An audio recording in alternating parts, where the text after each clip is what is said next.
નમસ્કાર વિદ્યાર્થી મિત્રો, સાકાર પરિવાર વતી હું કુલદીપસિંહ રાણા આપ સૌનું હાર્દિક સ્વાગત કરું છું.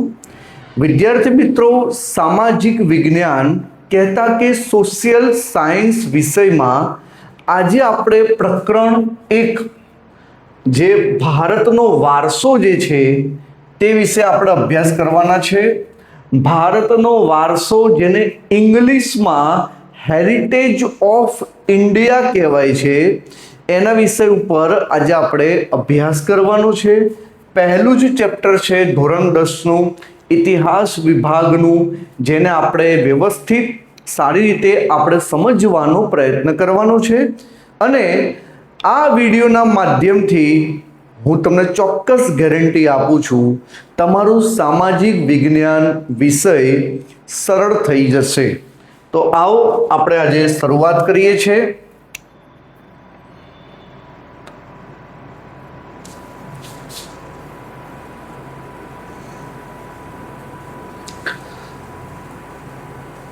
ભારતનો વારસો. ભારત પ્રાચીન સંસ્કૃતિ ધરાવતો દેશ છે. દુનિયામાં બહુ જ ઓછા દેશો છે જેની સંસ્કૃતિ પ્રાચીન હોય. પ્રાચીન એટલે કે જૂની. ભારત એ જૂની સંસ્કૃતિ ધરાવે છે.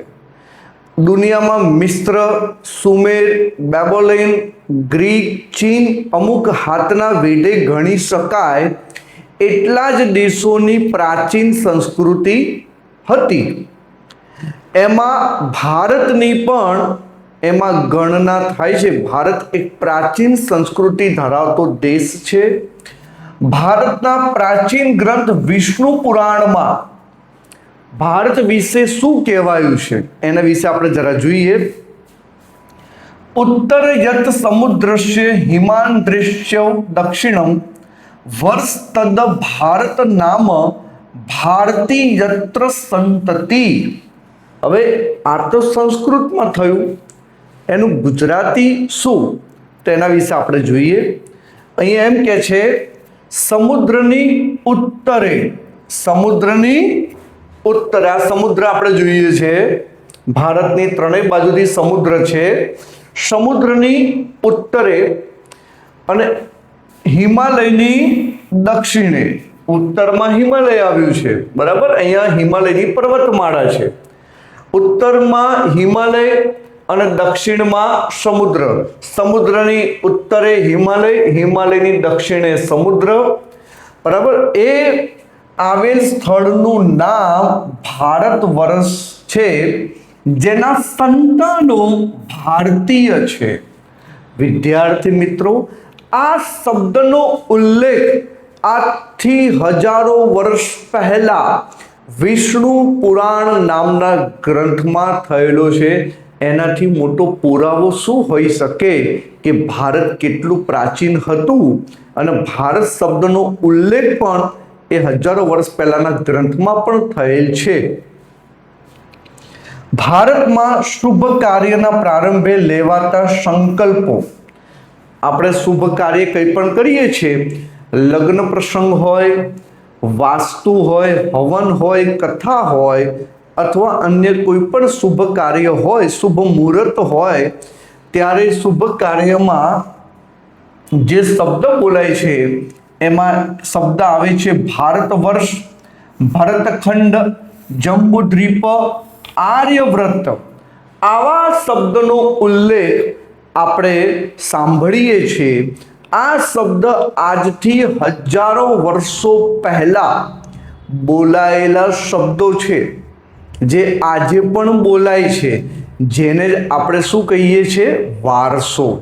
જે પૂર્વજો જે બોલતા હતા એ આજે પણ બોલીએ, એ જ આપણો વારસો. તો એ વગેરે શબ્દોનો ઉપયોગ થાય છે. હવે ભારતની સીમાની વાત કરીએ. ભારતમાં પૂર્વ, પશ્ચિમ, દક્ષિણ ત્રણેય દિશાઓમાં સમુદ્ર અને ઉત્તર દિશામાં હિમાલયની ગિરિમાળાઓ એવી કુદરતી સીમાઓ ધરાવતો આપણો દેશ છે. હવે એના આપણે જરા જોઈએ. અહીંયા પશ્ચિમમાં અરબ સાગર છે. અહીં પૂર્વમાં બંગાળાની ખાડી છે. અહીં દક્ષિણમાં હિન્દ મહાસાગર છે અને ઉત્તરમાં હિમાલયની પર્વતમાળા છે. તો વિચાર કરો કે ભારત કેટલી સુંદર કુદરતી સીમાઓથી ઘેરાયેલો દેશ છે. અહીં આપણે જોઈએ છીએ ત્રણેય બાજુથી સમુદ્ર છે. પશ્ચિમમાં અરબ સાગર, પૂર્વમાં બંગાળાની ખાડી અને દક્ષિણમાં હિન્દ મહાસાગર અને ઉત્તરમાં હિમાલયની પર્વતમાળા. આવી કુદરતી સીમાઓથી ઘેરાયેલો આપણો ભારત દેશ છે. અને આ આપણા દેશની સમૃદ્ધિ આકર્ષાઈને અનેક વિદેશી પ્રજાઓ વ્યાપાર કરવા ભારતમાં આવી. આપણો ભારત દેશ એટલો સમૃદ્ધ, જ્યાં ખનિજ સંપદા, વિશાળ નદી, પર્વતો, ખીણો, સાગર, મહાસાગર, ખેતીલાયક ફળદ્રુપ જમીન, એટલે જે કોઈ પણ વિદેશી પ્રજા ભારતમાં વેપાર કરવા માટે આવતી તે ભારતમાં જ તે નિવાસ કરીને રહી જતી. જેમ દૂધમાં સાકર ભળી જાય એમ આ વિદેશી પ્રજાઓ ભારતની સંસ્કૃતિમાં ભળી જતા. તો આ આપણા માટે બહુ મહત્વની વાત કહેવાય. આ આદાન પ્રદાન પરસ્પર પ્રક્રિયા દ્વારા દેશમાં અને પરિવર્તનો જોવા મળ્યા છે. આદાન પ્રદાન એટલે શું? તો વિદેશના લોકો જ્યારે ભારતમાં પ્રવેશ કર્યો ત્યારે એમની ભાષા, બોલી, રહેણી કરણી, રીતિ રિવાજ અલગ હતા, આપણા અલગ હતા. હવે આ રીતે સંસ્કૃતિનું આદાન પ્રદાન થયું અને આ આદાન પ્રદાનથી પરિવર્તનો જોવા મળ્યા છે ભારતમાં. અને એ રીતે એક પેઢીમાંથી બીજી પેઢીમાં આપણા વારસાનું હસ્તાંતરણ થયું. એક પેઢીમાંથી બીજી પેઢીમાં વારસાનું હસ્તાંતરણ થવું એટલે શું? તમે જ્યારે જન્મ્યા ત્યારે તુલસી એ માતા કહેવાય, ગાય એ માતા કહેવાય, એ તમને ખબર નથી. એ તમારા મમ્મી પપ્પાએ તમને કહ્યું. તમારા મમ્મી પપ્પાને એમના મા બાપે એમને કહ્યું. અર્થાત એક પેઢીમાંથી બીજી પેઢીમાં વારસાનું હસ્તાંતરણ થયું, બરાબર. અને તેનો સાતત્યપૂર્ણ એટલે બેલેન્સ સાથેનો વિકાસ પણ થયો છે. ભારતનું સ્થાન આપણે જરા જોઈએ તો ભારતનું સ્થાન, વર્તમાન ભારતનું સ્થાન, કદ, વિસ્તાર વિશે આપણે ધોરણ 9માં આપણે અભ્યાસ કરી ગયા છે. આપણે એટલી તો ખબર છે કે હાલ ભારત વિસ્તારની દ્રષ્ટિએ, ભારત હાલમાં વિસ્તારની દ્રષ્ટિએ સમગ્ર વિશ્વમાં 7મા ક્રમે છે. હવે આ ક્રમ કોઈ નાનો નથી. વિશ્વમાં 200 ઉપરના દેશો છે, 200 ઉપરાંતના દેશો છે. એમાં ભારતનો ક્રમ 7મો. આ કોઈ નાની અમથી વાત નથી. તો ભારત વિસ્તારની દ્રષ્ટિએ 7મા ક્રમે આવે છે. હવે અહીંયા વિદ્યાર્થી મિત્રો પાઠ્યપુસ્તકમાં વસ્તીનો ઉલ્લેખ કર્યો કે ભારત જનસંખ્યાની બાબતમાં વિશ્વમાં બીજા ક્રમે આવે છે. પાઠ્યપુસ્તકમાં બીજો ક્રમ લખ્યો છે, પણ હાલમાં વાસ્તવિક પરિસ્થિતિ પ્રમાણે, વસ્તી પ્રમાણે આપણે પ્રથમ ક્રમે આવી ગયા છે. પણ પાઠ્યપુસ્તકમાં બીજો ક્રમ લખ્યો છે એટલે આપણે અત્યારે એ માન્ય રાખીએ છીએ, પણ વાસ્તવિક રીતે વસ્તીમાં હાલ આપણે પ્રથમ નંબરે છીએ. હવે આપણે આગળ અભ્યાસ કરીએ.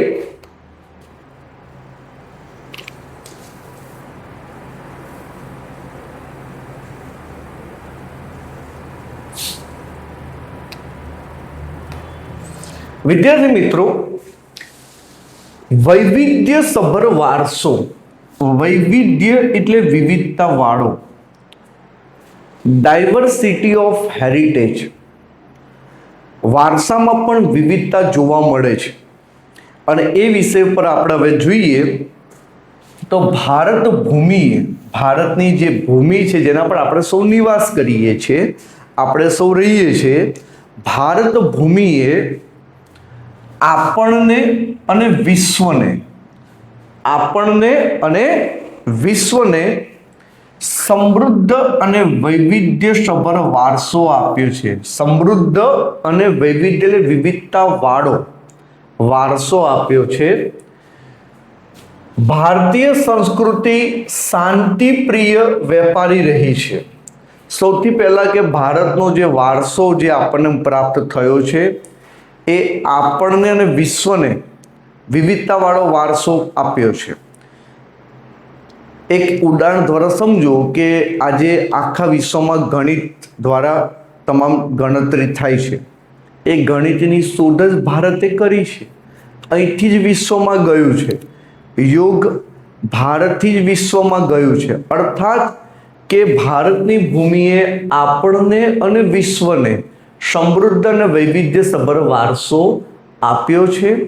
હવે આ જે વારસો જે છે એમાં ભારતીય સંસ્કૃતિની વાત કરીએ તો ભારતીય સંસ્કૃતિ શાંત પ્રિય અને વેપારી પ્રજા રહી છે. જેનું ઉત્તમ ઉદાહરણ કહીએ તો સિંધુ ખીણની સંસ્કૃતિ.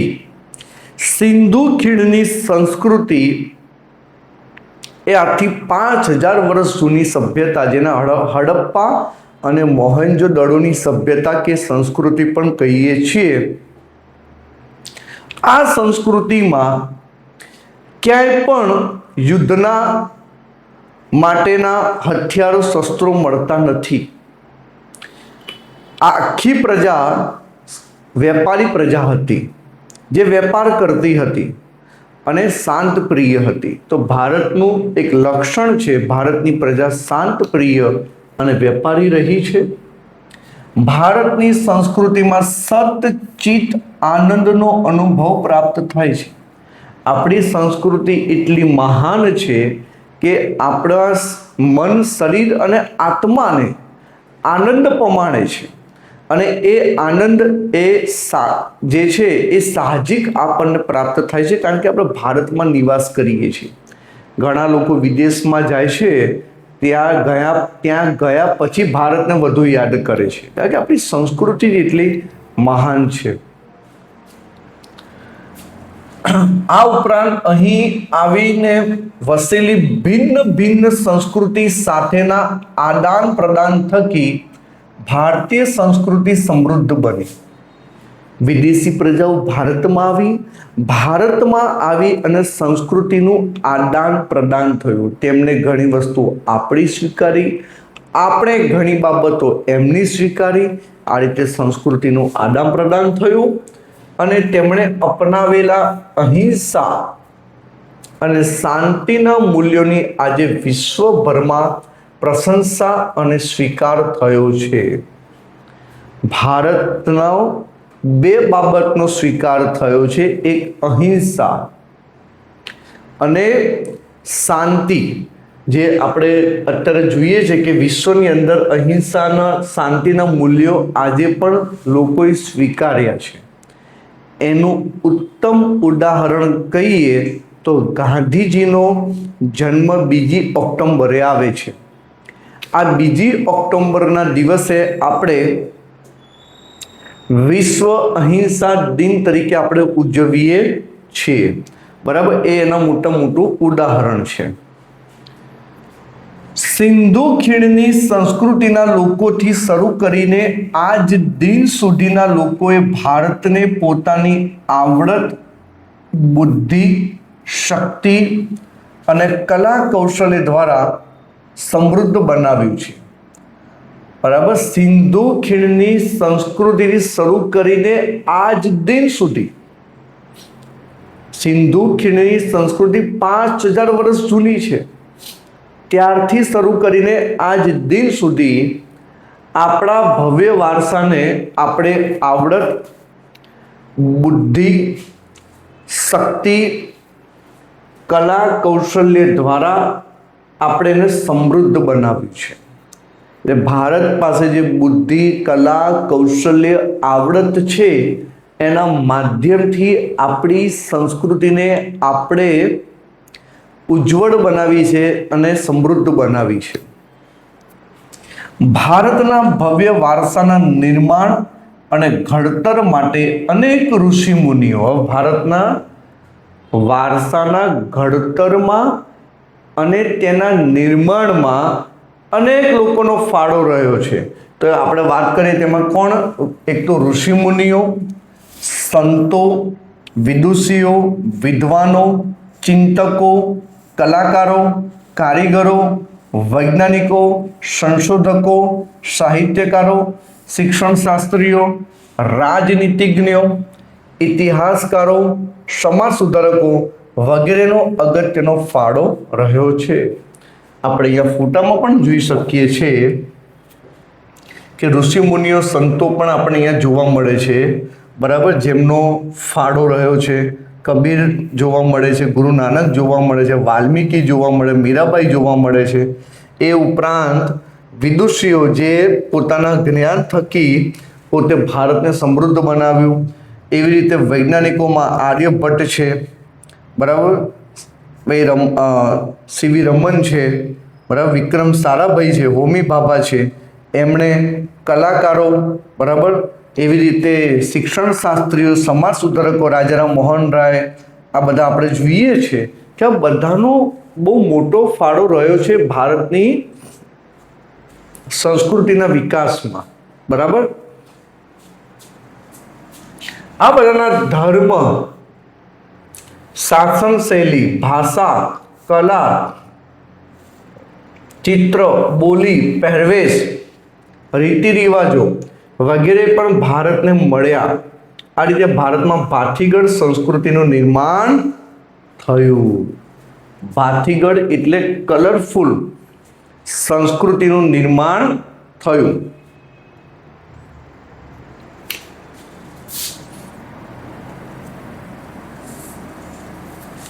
સંસ્કૃતિનો અર્થ. સંસ્કૃતિ એટલે જીવન જીવવાની રીત. જીવન જીવવાની રીત, વે ઓફ લાઈફ. જીવન જીવવાની રીત એ આપણને સંસ્કૃતિ શીખવાડે છે. દરેક દેશની પોતાની સંસ્કૃતિ હોય છે.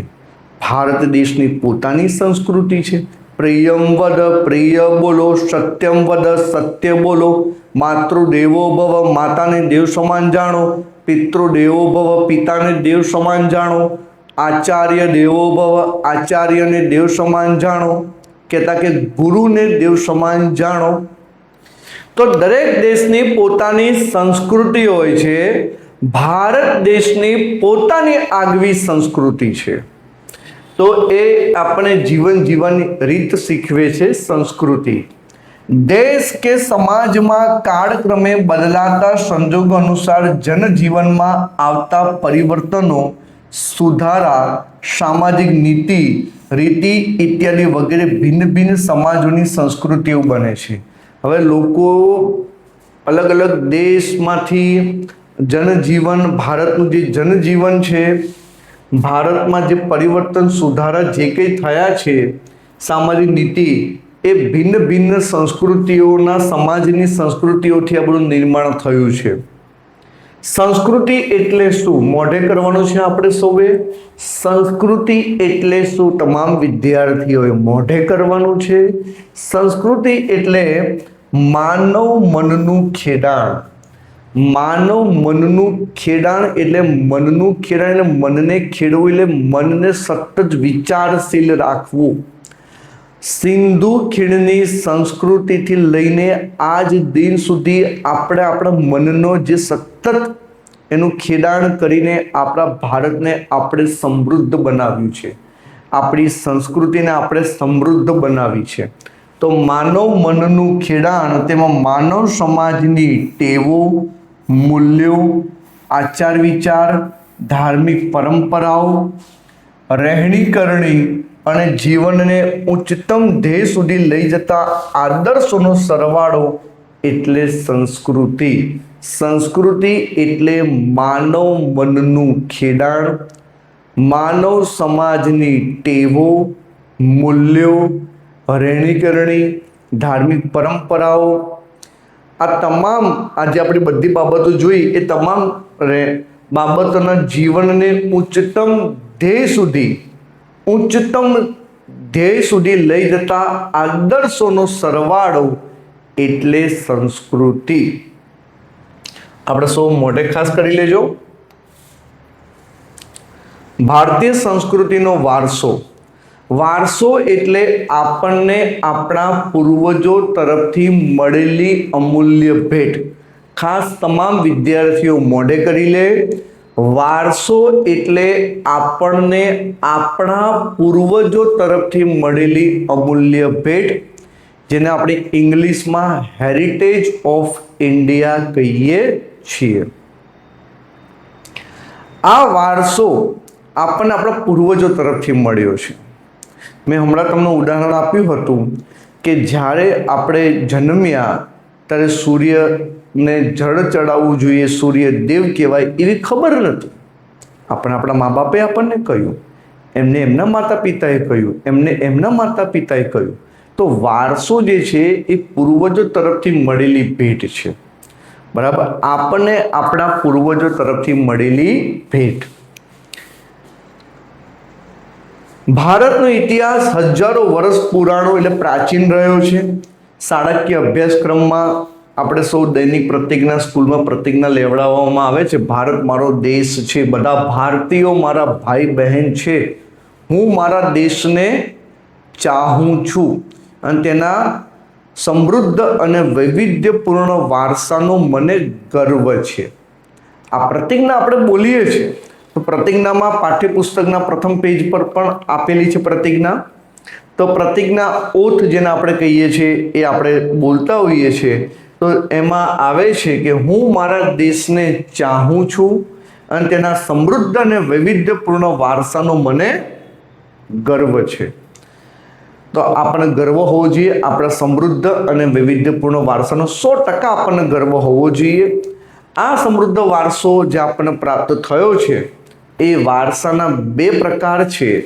એક કુદરતી વારસો અને બીજું માનવ સર્જિત વારસો, જેને પ્રાકૃતિક વારસો અને સાંસ્કૃતિક વારસો પણ કહેવાય છે. તો આ વારસા વિશે આપણે હવે નેક્સ્ટ લેક્ચરમાં જોઈશું. તો આ વિડીયોને બધા ધ્યાનથી આપ સૌએ સાંભળ્યો હશે, સમજ્યા હશો. તો વિદ્યાર્થી મિત્રો, આ વિડીયો ખાલી જોવાનો નથી, ખાલી સાંભળવાનો નથી, એ વિડીયો પ્રમાણે આપણે અભ્યાસ પણ કરવાનો છે. તો આપ સૌને વિડીયો જો ગમ્યો હોય તો આ વિડીયોને આપ સૌ ફોલો કરો, સબસ્ક્રાઈબ કરો. નમસ્કાર, જય હિન્દ.